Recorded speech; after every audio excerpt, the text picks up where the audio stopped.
Good morning, everyone, and welcome. My name is Ryan Berg. I'm the director of the Americas Program at CSIS. I also direct the Future of Venezuela initiative here at the center. Thank you for joining us this morning for what is going to be an excellent conversation on potential scenarios for Venezuela's elections. Just a few things to note before we kick off this morning. Following a moderated portion of our discussion, there will be an opportunity for virtual participants this morning to ask questions of our panelists. If you have questions for our panelists, feel free to submit your question by clicking on the Ask Live Questions button on the event webpage. They will then filter to my phone where I can pose them to panelists during the appropriate part of our event this morning. Please note also that a recording of this discussion will be made available on the event webpage following the conclusion of today's event. Something about Venezuela's election season feels different this year. The Maduro regime is in deep trouble, and it knows it.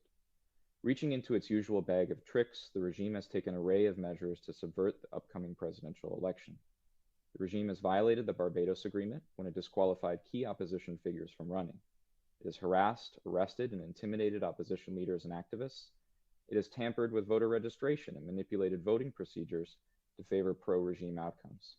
It has changed the name of 6,000 schools, which serve as common voting places, to confuse voters as to where they should go on election day.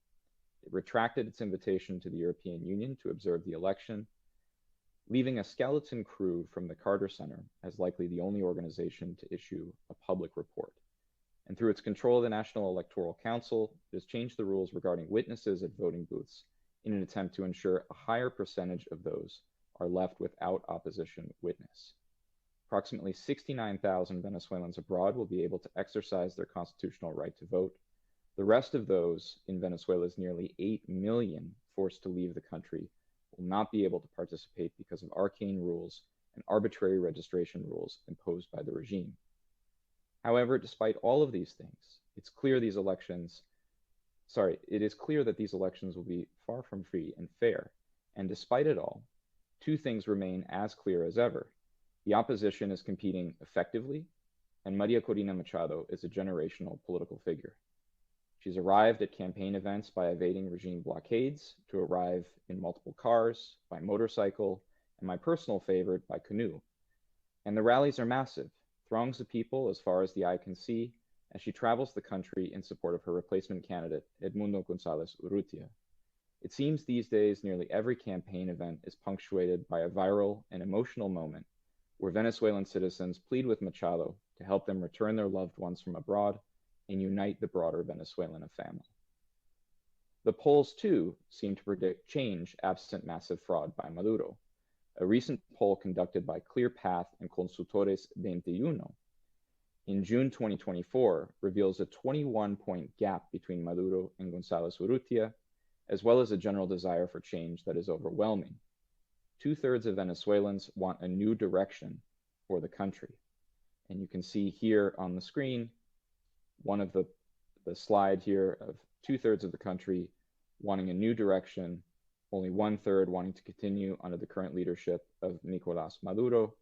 And on the next slide, it's clear that there is a 21-point advantage in a recent poll. This is from June by Consultores 21, that González is well in the lead vis-a-vis Maduro. And yet, it is nearly inconceivable that Maduro will go without a fight. This event will assess and discuss the various scenarios that could unfold in the upcoming elections in Venezuela, with a focus on exploring the possibilities for a regime transition. It will also seek to provide a comprehensive understanding of the potential electoral outcomes and the role of the international community in that process. I think it is also important to discuss how the international community should consider responding to these scenarios where the regime remains in power. We are fortunate to have an incredible panel with us this morning to help us unpack this fluid and dynamic situation. Our first speaker will be Alex Winkler. She's a CSIS Senior Associate and former Deputy Mayor of El Hatillo, one of the 5 municipalities of the capital city of Caracas. Within that role, she was recognized for her social policy innovations and promotion of public-private partnerships to help alleviate the impact of the worst humanitarian crisis in the Western Hemisphere. She has over 15 years of experience in areas such as public policy, strategic communications, crisis management, and organizational transformation. She currently works at Deloitte Consulting here in Washington. Our next speaker will be Jose Ignacio Hernandez, another CSIS senior associate and law professor at the Andres Bello Catholic University and the Central University of Venezuela. He is also a fellow at Harvard University's Kennedy School Growth Lab. Between 2019 and 2020, Jose Ignacio served as the Special Attorney General of Venezuela in the interim government of Juan Guaido. And lastly, David Smolansky is currently the Deputy Director of the Maria Corina Machado campaign here in Washington, D.C. He has served in the past as coordinator of the OAS Working Group for the Crisis of Venezuelan Migrants and Refugees in the region for the Secretary General Luis Almagro. He is also a former mayor of El Hatillo municipality in Caracas. In lieu of opening remarks, I've asked each one of our panelists to take their 5 minutes to outline what they think are the 3 most likely scenarios in this election coming up on July 28th. And in answering, I'd like to ask each of our panelists to also comment on whether they see any indication that Maduro is willing to give up power.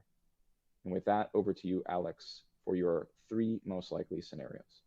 Thank you, Ryan. Thank you, CSIS, for the invitation. Thank you for the audience for tuning in. I strongly believe wholeheartedly that Edmundo and Maria Corina can win on July 28th through massive voting because they have restored confidence in the electorate. They have shown they can unite the population. They have shown how they can change frustration into hope. It's the first time the opposition is actually united, and it's because of a very strong female leader like Maria Corina, which has been remarkable. So I do think that this might be the chance to regain freedom and democracy in Venezuela. But I also think that Maduro will want to execute his mega fraud and rig the results of the day of, leveraging his control over CNA, the Supreme Court of Justice, the military to just steal the election. And you might say, Alex, you are being so pessimistic now. Like, why don't you think the opposition can win fair and square? And it's because, you know, the nature of this criminal regime and dictatorship has not changed in 25 years.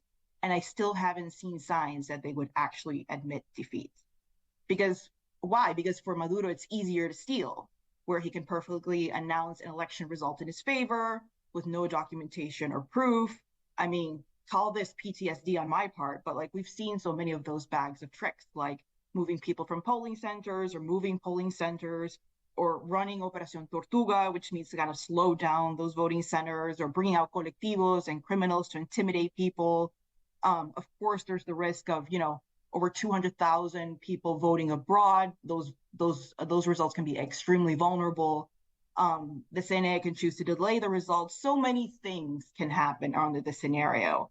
And it would also imply that this regime would have to continue to severely repress any protests and the opposition going forward, just the way it has been doing so over the couple of months. But knowing all of these tactics, the good news is that, you know, the opposition is preparing for that, to defend the votes on the day of and to not let these tactics come into play. And I think that's optimistic. But my call, Ryan, is to the international community. If we know that, you know, Maduro would most likely want to steal the election, then the international community cannot be caught off guard. Because I'm sure Maduro would just want to ride out the storm with the international community and receive top cover from his allies, Russia, China, Iran, Cuba. He would probably also want to just call for a dialogue to buy time and maybe even propose a unity government or coalition government without even asking, you know, Maria Corina or Edmundo to be part of the table. So the international community can't embrace this tactic. And because it would only serve to legitimize and to solidify a stolen election. Their reaction in this scenario, in which we actually have real chances to win, is critical. Because if there is no subsequential consequence for Maduro, then he will not think twice to just steal the election and pursue this path. For instance, it will be insufficient for the United States government to just not recognize Maduro and send a press release the day after.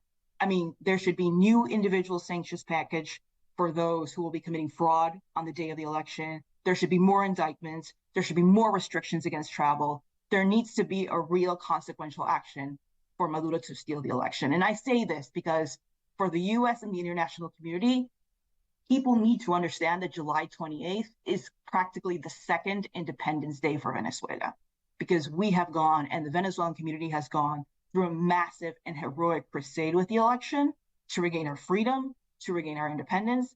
So the international community also has to be up to par with that challenge and can't be caught off guard. So that's my analysis for the moment, Ryan.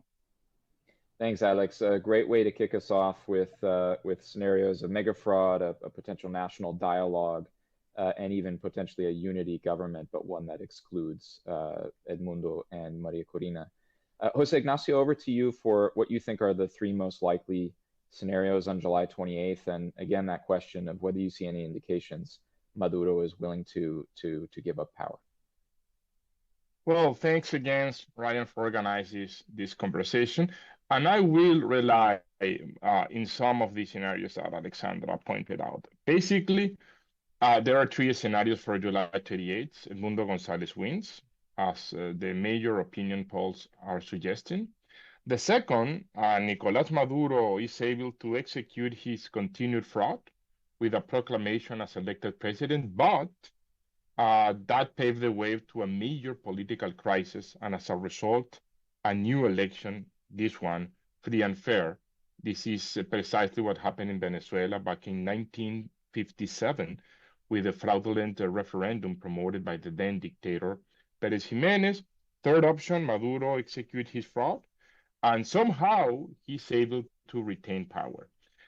Now, of all these three scenarios, and this is, I want to highlight this, this is an opinion based on international human rights laws and electoral law. From these three scenarios, only one will be considered a free and fair election. That is the proclamation of Edmundo Gonzalez as president. Why?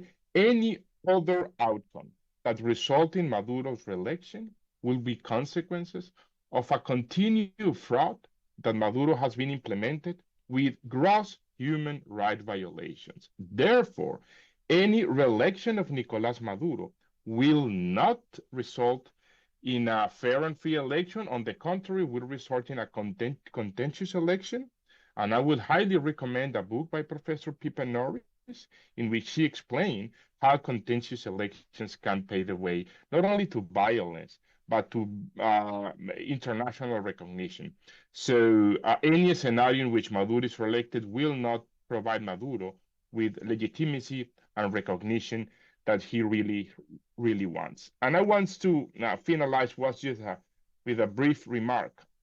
We need to understand that this is a unique opportunity that Venezuela has to advance in a democratic transition, if, of course, this path proud that people can freely elect Gonzalez. This is a movement that I have been labeled as a grassroots movement. It's totally different what happened, for instance, with the interim president, because Guaido, as we all know, was not appointed by decision of the people. It was basically a political pact from the elites. But this leadership from the opposition is based on a grassroots movement. And then I will just leave this idea here that has been commented by Professor Brewer Carías. From a constitutional perspective, constitutional law perspective, to be honest, this is, for me, this is more like a constituent movement than a simply president election. And Venezuela could be at the very door of not only election that will prevent the deterioration of the country, but a constituent moment that could pave the way to a transition that Venezuela needs to restore the rule of law, rebuild its capability, and advance in an economic and social recovery. Thanks very much, Jose Ignacio. I do intend to come back to you later in the event on international law dimensions to this, as well as constitutional law dimensions to this, because I think there are relevant aspects of both. And as the lawyer on the panel, your knowledge will be very important in those regards. But over to you, David, for your three most likely scenarios and whether you see indications that Maduro is willing and ready to give up power.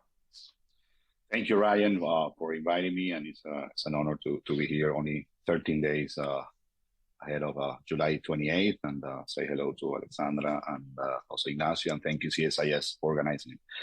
I cannot describe the scenarios to not before reminding how have we gotten here, Ryan, because no one saw this coming. No one saw this coming, especially in this city, in Washington, D.C. What was Venezuela 15 months ago? Venezuela was completely hopeless. People were demotivated. It was the year that most Venezuelans went through the Darien Gap. Let me remind that only last year, more than 350,000 Venezuelans went through the Darien Gap. And during the last 3 years, more than 700,000 Venezuelans have come to the U.S. through the southern border. And that's in way, it was not only because people were suffering a dictatorship. There are 3 exiles here in this conference, Alexandra, Jose Ignacio, and me. But at the same time, people were hopeless, right? The opposition was divided, as my colleagues have said. There was also an orphan of leadership after the interim government was dismantled. And people were just making plans to flee the country. That was the reality only 15 months ago. Then we decided to have the primaries. And many people were saying, primaries will not happen. That won't be possible. Then we were organizing Venezuelans overseas voting, and people were saying Venezuelans in the primaries will not be able to vote. Then let's remember that Maria Corina Machado was disqualified on June 30 of last year. And when that happened is when the people said, you know what, I'm going to vote in the primaries. I'm going to support this woman that has been courageous, coherent, and has been so brave during this process. And against every odd, during the primary, 2.6 million people went to vote, despite the social control and the repression apparatus that the regime has installed for 25 years. In my opinion, as someone who has been a public servant, as someone who has been on the streets, has been one of the top 5 most important civic manifestations that have happened in Venezuela since Chavismo came to power in 1999. And then what happened? I'm sorry if I'm taking a bit more, Ryan. And then what happened? The dilemmas. Maria Corina should go or shouldn't go to the Supreme Court. She went to the Supreme Court. Her leadership was not in question. Then the regime organized the Essequibo referendum. What happened on the Essequibo referendum? No one went to vote. We couldn't finish with a better picture last year, having the primaries with everyone voting, and in the Essequibo with no one voting, right? And then this year started, and then what happened? Countries like Brazil and Colombia, those governments that have been allies traditionally of the regime, have said, well, Venezuela needs to have a free and fair elections. People should have the opportunity to vote, especially when Corina Yoris was blocked, that Lula was one of the first presidents that said, what is going on, right? And then we got this agreement with Edmundo Gonzalez. So many scenarios were planned or were described last year, and probably none of them happened. So we have to be, careful on maybe the scenarios that could happen during the next 13 days, because against every odd, we are here. But also we are here not because of the mistakes of the regime. We are here because of a strong leadership that Maria Corina has shown, not only to Venezuelans, but the international community. She's brave, she's courageous, she has been coherent, and she has faced so many obstacles, and when I say obstacle, literally harassment, persecution, and members of our team that are right now in a refugee situation in the Embassy of Argentina, and 20 that are illegally detained in the biggest torture center of Latin America, the Licoy. So what could happen in July 28th? Well, of course, Maduro could do a fraud. If that happened, that's a coup d'etat made by Maduro. And as Jose Ignacio said, well, Maduro will be completely illegitimate. I mean, everyone is convinced right now that we're going to win on July 28th. That doesn't mean that we are overconfident, that we are having an arrogant behavior. No, we are preparing like we were down, because we're facing a criminal structure, as Alexandra said, that has been in power for 25 years. That's something that could happen. We will have our own win count. We will know what will happen that afternoon, right? We will have the evidences. Let me tell you something, and this might be a breaking news in this conference. We have almost 100% of the poll watchers for July 28th. This is something that has not been done in the past. So we are prepared for this. We have learned from experience from the past. And we need the international community to not be neutral during the next 13 days and beyond July 28th. This is the moment for a transition in Venezuela. This is the moment to start a democracy again in Venezuela. And if we restore democracy in Venezuela, it won't only be good news for Venezuela. It will be a good news for the whole region, starting from the United States of America. That's terrific, David. Thanks very much. I just want to center on that point that you said could be potentially breaking news here. So we did see how in the past the regime used its control of the CNA and Elvis Amoroso being a regime ally to basically limit the number of mesitas that the opposition could cover with witnesses. Prior to that move, I think the opposition had said it had the ability to cover at least 90 or more percent of the mesitas, and then that move probably set things back a little bit. But you're able to say here today, even with that rule that the CNA has put in place, that the opposition will be able to cover all of the voting booths to be able to track and monitor fraud, potential fraud in real time. Yes, we are on that. We are doing capacity building to more than 130,000 Venezuelans who are heroes that are going to be poll watchers on almost 100% of the mesas de votación. As you know, there are mesas de votación literally in el helicoide that obviously we cannot have people there, but we are having people on the most rural places that you can imagine. And this organization that we're having of 600,000 people organized for that day is probably the biggest organization, civic organization that it will be done for an election in Venezuela. And you know what is beautiful about this movement? The unity that are of Venezuelans in Venezuela and the peoples who are outside Venezuela. We cannot vote. Diaspora cannot vote. I probably we'll talk about that later. But even despite that, we are helping the ones who are in Venezuela to mobilize that day, not only to vote, but to be the poll watchers and to have the evidence to defend what the majority of Venezuelans will say that day. Thanks, David. I want to go to Alex and to Jose Ignacio. A key question and something that didn't come up in either of your opening statements of the three most likely scenarios, which is the role of the armed forces, particularly the FANEB, the Fuerzas Armadas Nacionales Bolivarianas. What do they do in these scenarios? What is their likely role? We know Padrino Lopez, the defense minister, is a close ally of Maduro, but there could be splits. There could be fragmentation within the armed forces, different feelings about the opposition and the future of their institution under the regime. And so start with you, Alex, and then go to Jose Ignacio, and just say before I turn it over to you, the role of the armed forces is key in any democratic transition, and we've certainly seen that throughout the history of Latin American democratic transitions as well. The role of the armed forces was absolutely critical in the late 80s and the 90s as regimes were transitioning away from dictatorships and back to democracy. So what's the role of the FANEB on election day and in the weeks and months after? The armed forces have the historical role to follow the Constitution on that day. And if Edmundo wins, to defend that vote and to defend it from any type of threat that can come through it. But as we all know, the military can be a wild card. And if they support Maduro, I know there haven't been much indications around they not complying with him in any way. But I do think that the Maduro regime has shown desperation around the military lately. They've just created a military rank above general to provide incentives. They altered the photo of Machado to claim she was supporting or eliminating the armed forces. They have, Vladimir Padrino Lopez talking every single time and showing force and showing strength. So I do think that they might be feeling a little bit of the crackdown, but we would have to see what happens on election day. But I'm hoping that they will decide to be on the correct side of history and to not go against the people's will.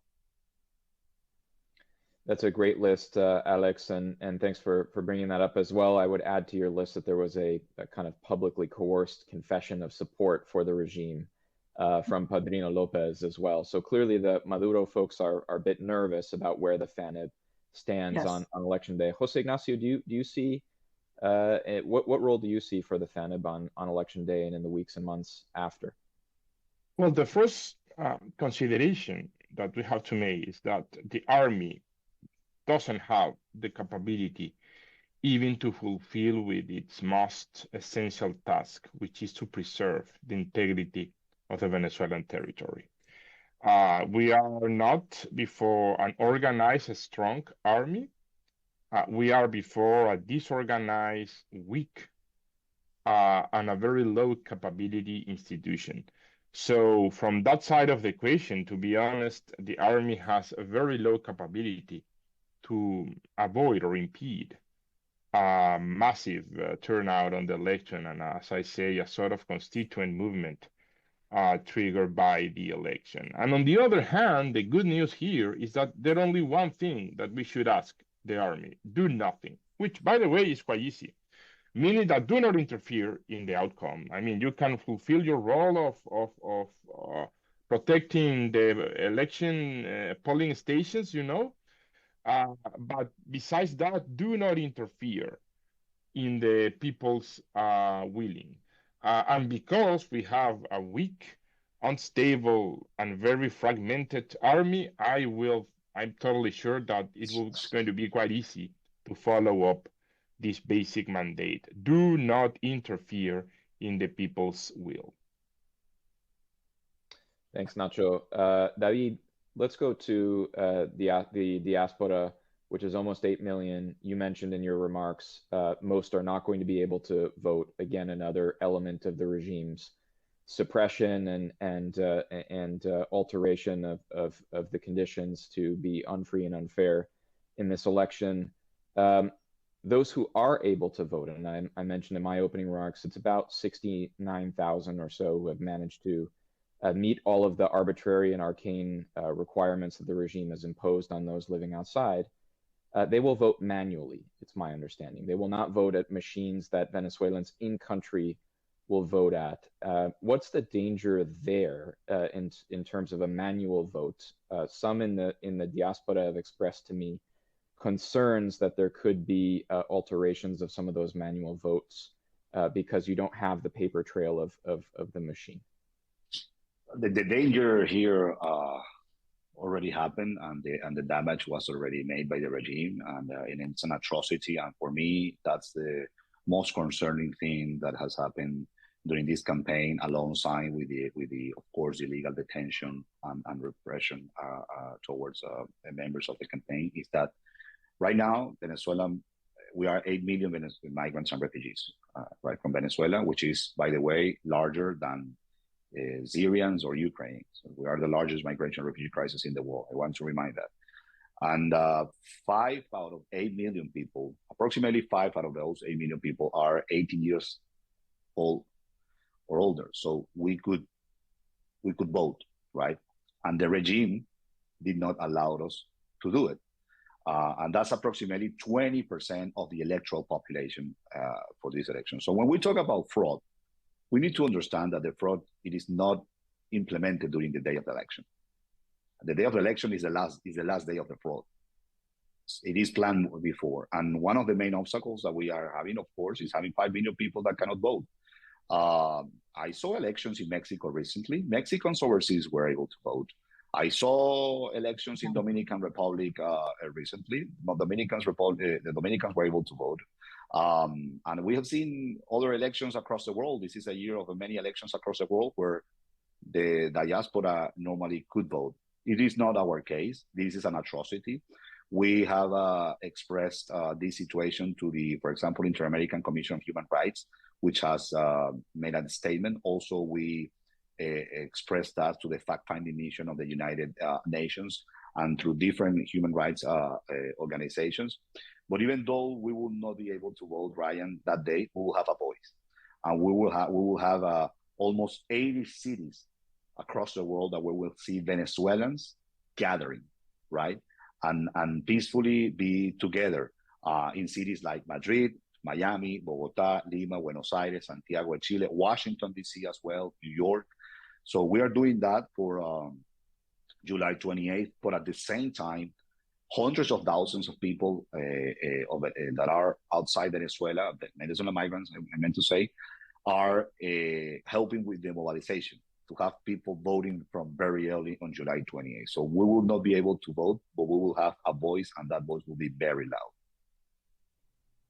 Thanks very much, David. I want to ask Alex and Nacho to weigh in on something we've been thinking about in terms of sort of how the day of fraud might go. David mentioned so many of the procedural things, so many of the conditions are set well before July 28th, but there could also be things that happen on July 28th as well. And one of the scenarios within the two most likely that both of you mentioned, which is Maduro commits a mega fraud, is a pattern that we saw in the December 3rd referendum on the Essequibo, which is simply that the regime announces a number, but without any paper trail, without any sort of supporting evidence, perhaps not even looking at the actual numbers out of the voting machines.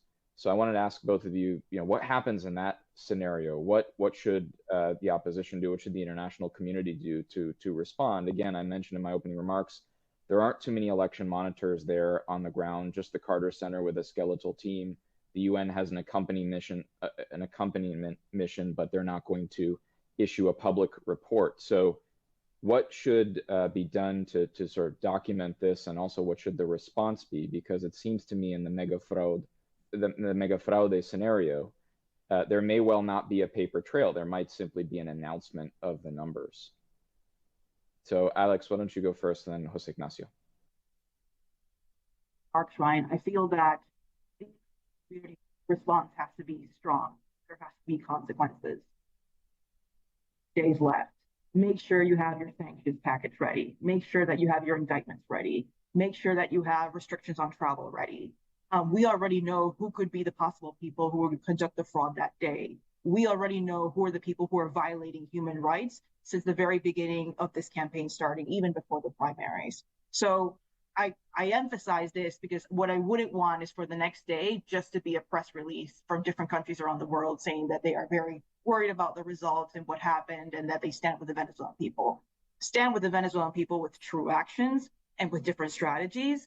And if you haven't been able to think about them now, then do so today. Because I do think that if we're being so strong inside the country, we need to have the same strength outside the country. And if those two things align, it will be impossible for Maduro to stay in power. So that's my analysis. Jose Ignacio, what do you think? The regime announces a number without any paper trail on July 28th or July 29th. What does the opposition do? What does the international community do? First of all, there is no precedent of that level of fraud in the recent presidential elections, neither 2013 nor 2018. They were consequences of this mega fraud. There was fraud because there is already, as I explained, a recurrent or continued fraud, but at the end, the votes counted were the vote registered. So for Maduro to basically repeat the Essequibo strategy, which is just to invent out of the blue some electoral outcomes without any traces, will be, as you mentioned, Ryan, a mega fraud, a systematic fraud, a gross fraud. And there's going to be at least two consequences. First, Maduro will not resume legitimacy. He will deem as a dictator, as an illegitimate ruler, and that will impede Maduro to advance in some of his ideas that he has been, by the way, promising with some economic actors, such as entering into a debt restructuring process or reboost the oil regulation. Forget about that in a scenario of a fraudulent re-election of Maduro. Second, my personal opinion, the United States will strike back. The United States has a lot of tools regarding sanctions, and the United States will react firmly in a case of a fraud as the one as you mentioned. There is this idea, wrong idea, by the way, that the United States, the Biden administration will not react. I clearly recall how some commentators in Venezuela said that forget about any scenario in which General License 44 is going to expire, there is no possibility, and look what happens. General License 44 is out, individual licenses are out, there has been no new individual license for the oil industry. That's a clear indicator that the Biden administration will not tolerate, cannot tolerate this kind of fraud, because this is going to be a major blow to the international policies of the United States. Thanks, Jose Ignacio. You mentioned the United States. I want to go to other actors in Latin America that the Maduro regime considers, I think, to be critical. David, you mentioned Colombia, you mentioned Brazil as actors that have in the past supported Maduro, but are showing signs that they're tired of his authoritarian antics. They have encouraged him to have free and fair elections. They've encouraged him to sign agreements to respect the winner of the process. It's clear that there are limits to their support, and they are signaling that there are limits to their support. Talk a little bit about the importance of Colombia and Brazil in this process, both for the opposition and for the regime. How both sides might try to sort of influence Colombia and Brazil as key actors, both on July 28th and after. It is crucial, Ryan.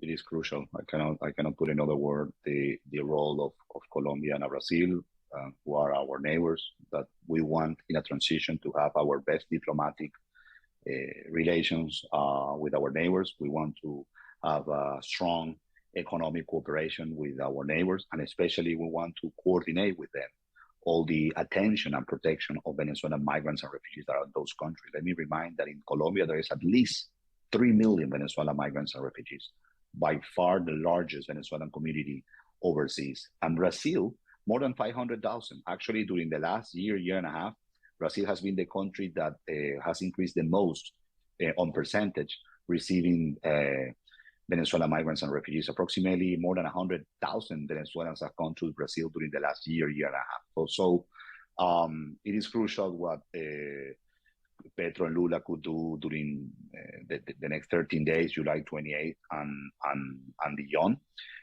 We want to have the same opportunity as they have.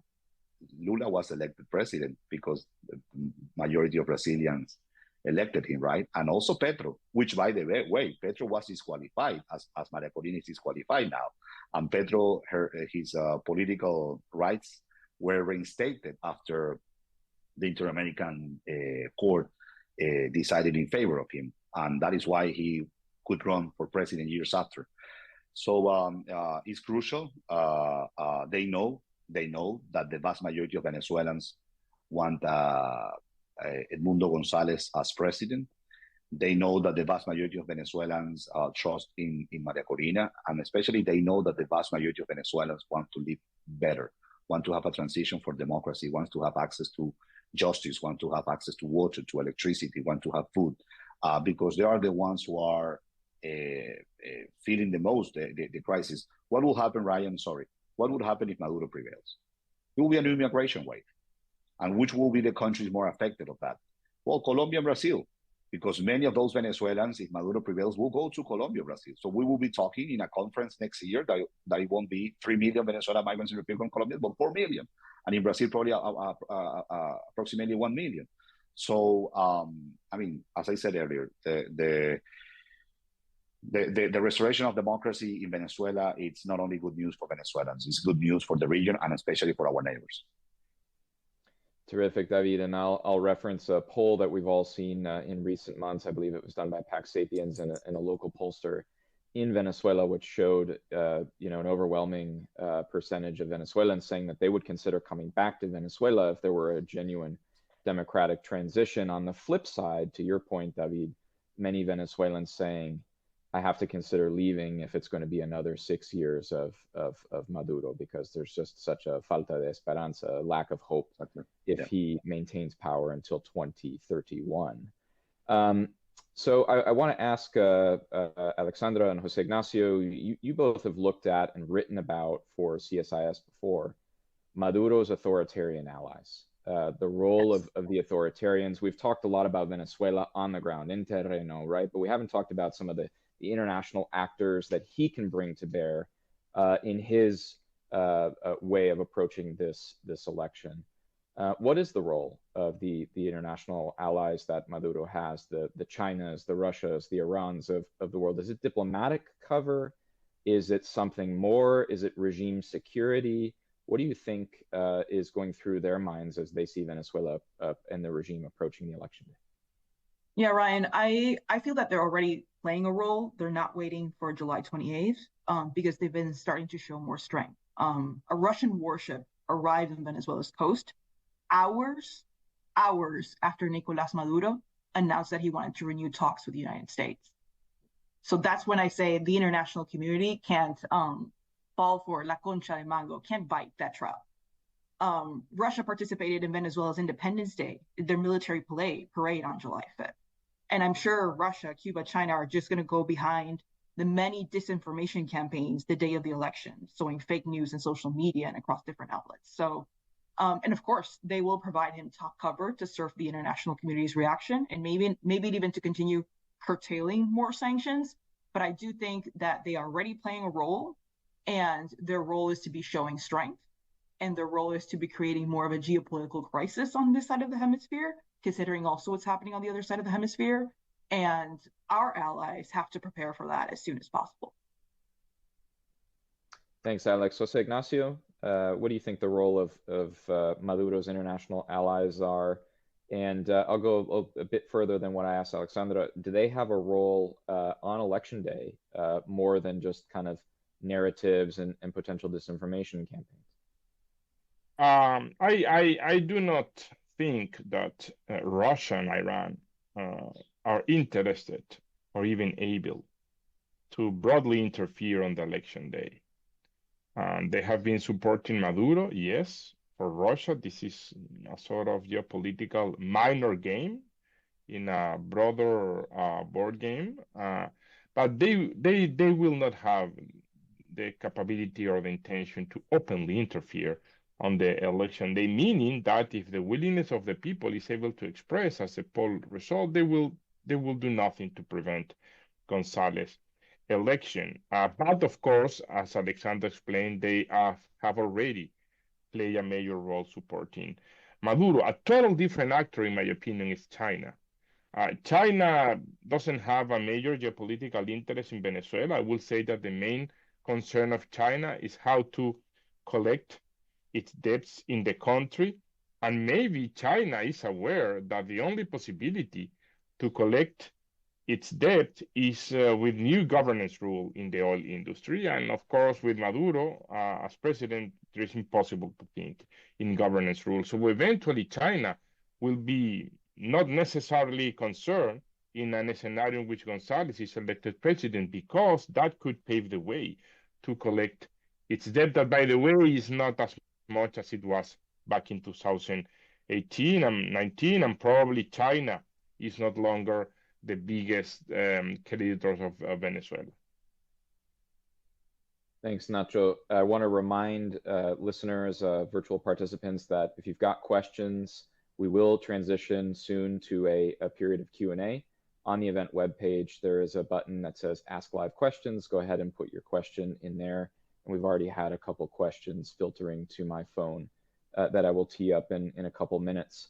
But I do want to ask a few more questions of our panel before we move to Q&A. And I'm looking at the clock here. I see we're 45 minutes or nearly 45 minutes into this event, and we've only talked about an election. But of course, one of the scenarios that everyone has pondered before is whether Maduro may in fact see the writing on the wall and try to either postpone or cancel the election. One of the theories that has been floated is, of course, a manufactured crisis of some kind. Many have speculated how the Essequibo crisis might fit into that kind of scenario. I want to ask everyone on the panel what they think the likelihood of the election versus no election scenario is. Of course, not having the election means quite a few costs for the Maduro regime as well. And so I'll start with you, Alex. Speculate a little bit whether you think there might be a postponement or a cancellation, or whether that's simply too costly for Maduro. So I think that scenario, postponement or cancellation, can bring or forge major risks of escalation or miscalculation on part of the regime. And I know you've written about the Essequibo territory many times. I mean, Maduro would have to order the armed forces to stage some kind of crisis with Guyana, with the goal of provoking or, a reaction or planting some type of false flag. And under this kind of, disguise of a conflict, Maduro would probably declare that Venezuela does not, is not peaceful enough to hold these elections, and of course would smear the opposition and accuse them of working with Guyana to sow any type of instability. Yes, that could happen. I think Maduro has chosen that scenario in the past to forge cohesion across Venezuelan armed forces with the Guyana conflict. But as David said before, I think that everyone knows that crisis is completely driven and fabricated by the regime. And the best example was the outcome on December 3rd. So I do think it's riskier for the Maduro regime to take that route than to continue going forward with the election. But I'd love to hear what Jose and David think. Great, thanks, Alexandra. Let's go to you, Nacho. What do you think? Too risky, or is the postponement cancellation scenario a real possibility if Maduro sees the writing on the wall? Postponement is under the current conditions too risky, but it was the best card for Maduro to play. I was even suggesting this option a few months ago. And by the way, even though, as you perfectly well explained, Ryan, the Essequibo issue can be a perfect excuse, but there are other subtle means, such as instance, let's imagine a rule by the electoral chamber of the Supreme Tribunal ordering the Electoral Council to review the electoral register in order to ensure the voting right, blah, blah, blah, blah. I mean, this is constitutional abuse that we are aware of. And Maduro has plenty of ways to do this, but he didn't. So this is one evidence as a lawyer that I am using to explain that Maduro has already conceded power. Maduro has already conceded power because he is in the worst case scenario for him. He is in a competitive campaign, in a non-competitive election, but at least competitive campaign, running against Maria Corina Machado and Edmundo Gonzalez. I mean, Maduro's whole plan since 2023 was to avoid this outcome. Why Maduro is in this scenario? Maybe he's taking chances, but I am more lean to say no, Maduro cannot interfere further in the election, and he doesn't have the real capability to postpone elections at this stage.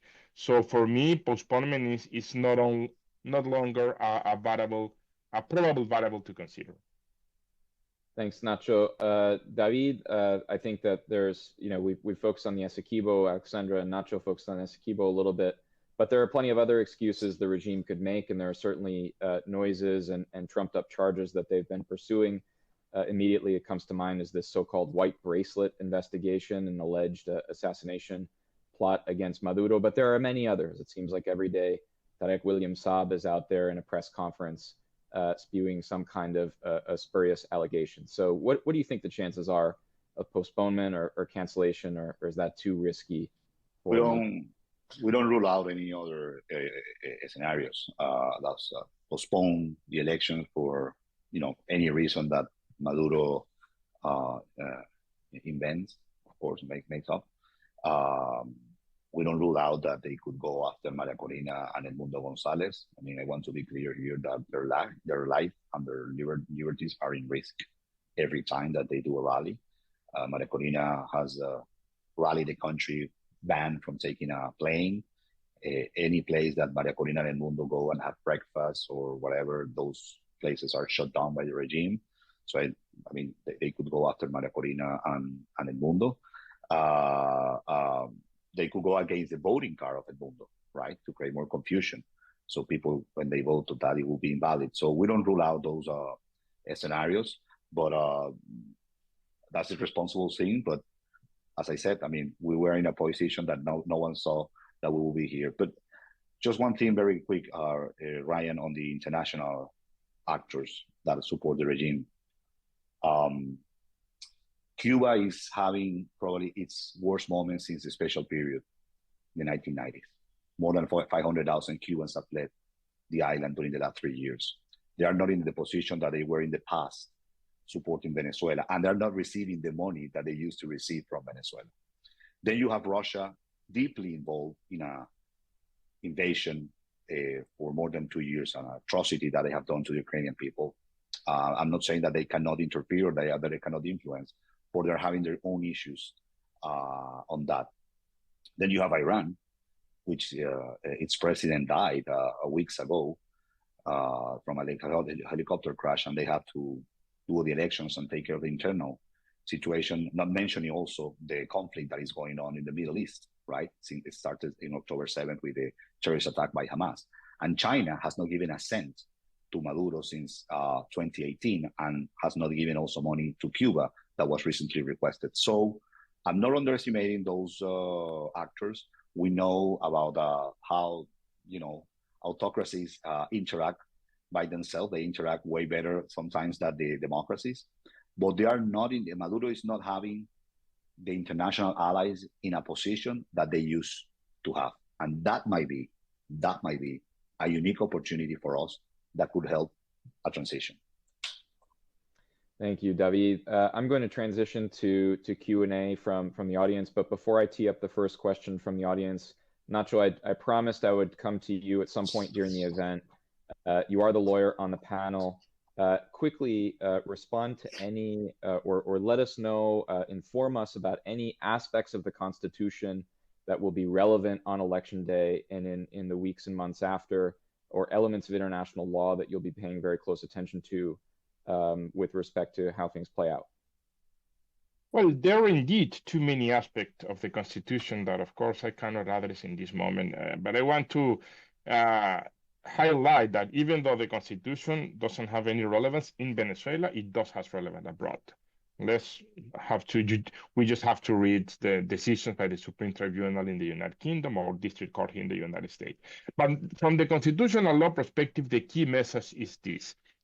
Maduro, if reelected, will not be recognized as a legitimate ruler of Venezuela, period. He will be deemed as an illegitimate ruler, and as a result, the constitutional crisis that started back in 2018 will continue. There is no possibility, in my humble opinion, that the international community will grant a full recognition of Maduro in case of a re-election. And this is a variable that we need to rule out because Maduro has been playing with this option to reinforce his allies with some economic actors. Thank you very much, Jose Ignacio. Moving to the first question, which I think is an important one. First question from the audience, and I'll pose it first to you, David, but offer space for both Alexandra and Nacho to respond as well. And it's about something we didn't discuss, the transition period. Let's assume there is a transition from Maduro to a government run by Edmundo González Urrutia. That's going to take place from July 29th through January 10th, 2025. What's going to happen? What's that going to look like? Will the regime leave earlier? Will it remain in power and try to hijack or derail any transition? I'm trying to consolidate this question about the transition and what it might look like. David? Well, very, very concrete. According to the Constitution, a new government will start in January, and hopefully we could have a peaceful transition that could lead us to the restoration of democracy and our liberties. But also it could be a crackdown, right? I mean, at the end of the day, if the regime loses this election, as we all know they're going to lose, and the armed forces behave institutionally and obey the Constitution, and they do not repress, there could be a crackdown. So things could start earlier. That's one thing. And the other thing is that we're ready. We're ready for a transition. There's a government plan, Plan Tierra de Gracia, that you can visit. It is online. We're ready to govern. We're ready to rebuild our country on different aspects: education, health, security, energy, infrastructure. I mean, we will find a country in shatters, but at the same time, will be very. It will motivate us a lot to work in a country with such many opportunities from the shatters, and also we need to rebuild our economy. So we are ready for it. We are preparing for this moment, and we'll see if it happens in January or if there's a crackdown, maybe starts earlier.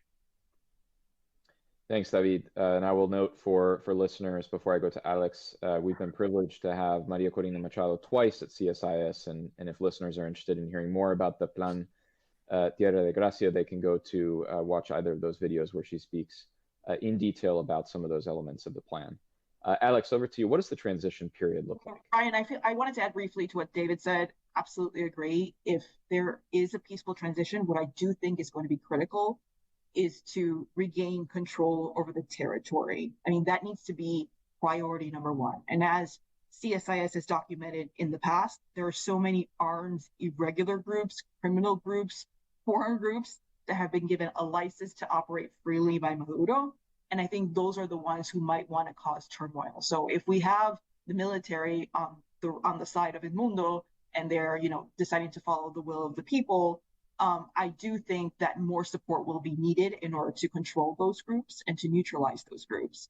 And what does that look like for the international community? Well, that means giving resources, training, intelligence, you name it. But I do think that that would have to be something really important to consider to regain control over the territory, to not allow other foreign actors to take power. Terrific. Jose Ignacio, anything to add to what you've heard? There are many doubts about how Edmundo Gonzalez's presidency could survive between July and January the 10th and after January the 10th. But I used to say, give me a legitimate president in Miraflores and I will move the world. I mean, there are a lot of constitutional law principles that can be applied, and I am absolutely sure that there will be enough capability there to reinforce the governance of Edmundo Gonzalez's presidency. And once again, it is much better to have Edmundo Gonzalez in the Miraflores than have Maduro with a fraudulent re-election. We're not at the end of the event yet, Jose Ignacio, but I will give a premature amen to that. We've gotten a question about the role of the U.S., particularly with respect to recently relaunched negotiations with the regime on July 3rd. I think this came as a surprise to many of us. The regime announced that it had reopened again the channel of contact with the Biden administration. And there's still, I think, not much public detail on this about what is actually being discussed. The question is asking us for a second to speculate a bit on what that channel might be able to accomplish, both in terms of preventing the regime from committing fraud ahead of the election, but also deconflicting any kind of violence or repression after the election. Alex, can I start with you and then move around the panel? I'm going to be a little bit skeptic. I feel that that channel hasn't proven the best results in the past.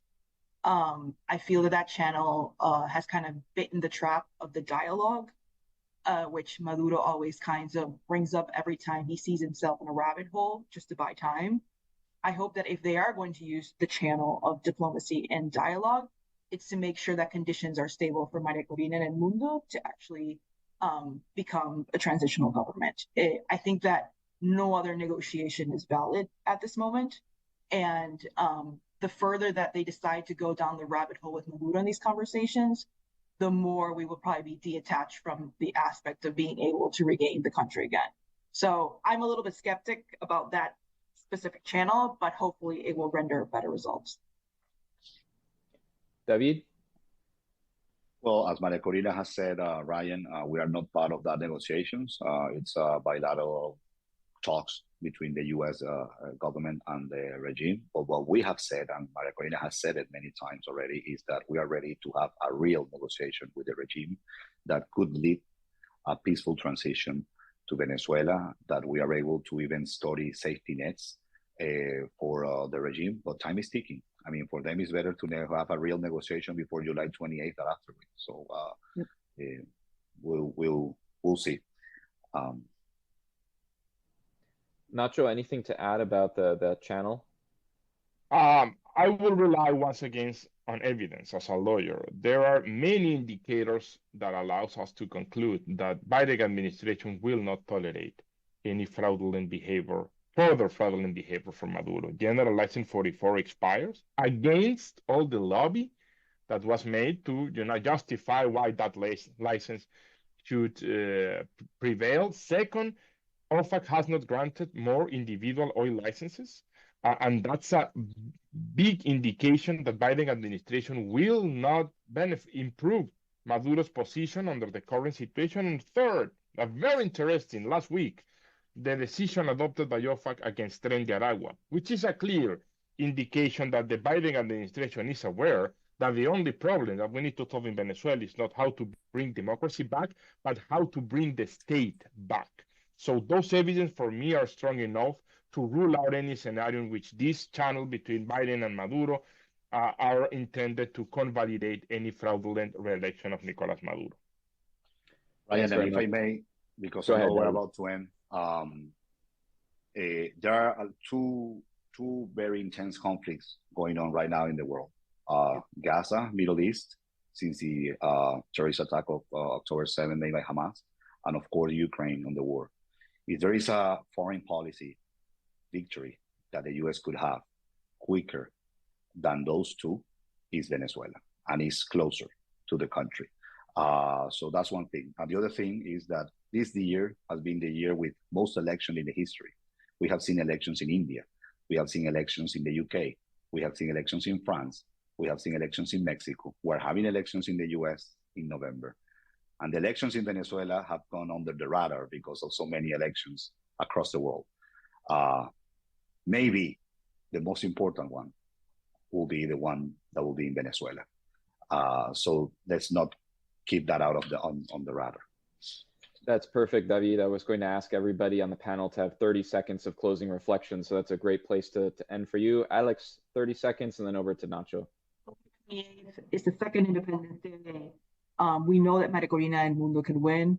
We know that there can be freedom and democracy and victory. The opposition is prepared. Venezuelan citizens are prepared. My biggest call to action is to make sure that the international community's response will be up to par with this crusade, because there's a chance to win, and we all know that we can do it.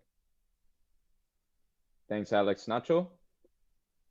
Evidence demonstrates that Maduro has already lost control over the key institutions. Otherwise, he wouldn't be in the present conditions, running against the strong leadership of Maria Corina Machado.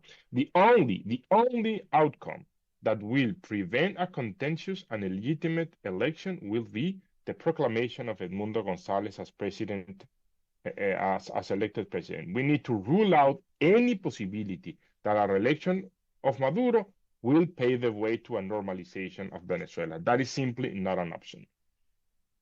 Thank you very much, Nacho.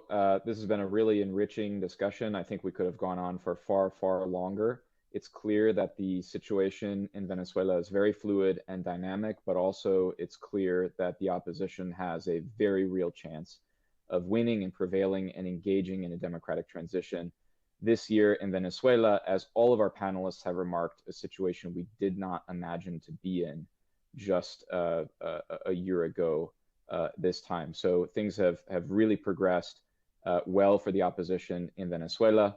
CSIS will continue to accompany this election. I expect we'll have more programming and more analysis for you after July the 28th. But for now, thank you very much for joining us. Alex Winkler, a CSIS Senior Associate, Jose Ignacio Hernandez, CSIS Senior Associate, and David Smolansky, the Deputy Director of the Maria Corina Machado campaign in Washington, D.C. Thanks for bringing your analysis. We'll see you next time.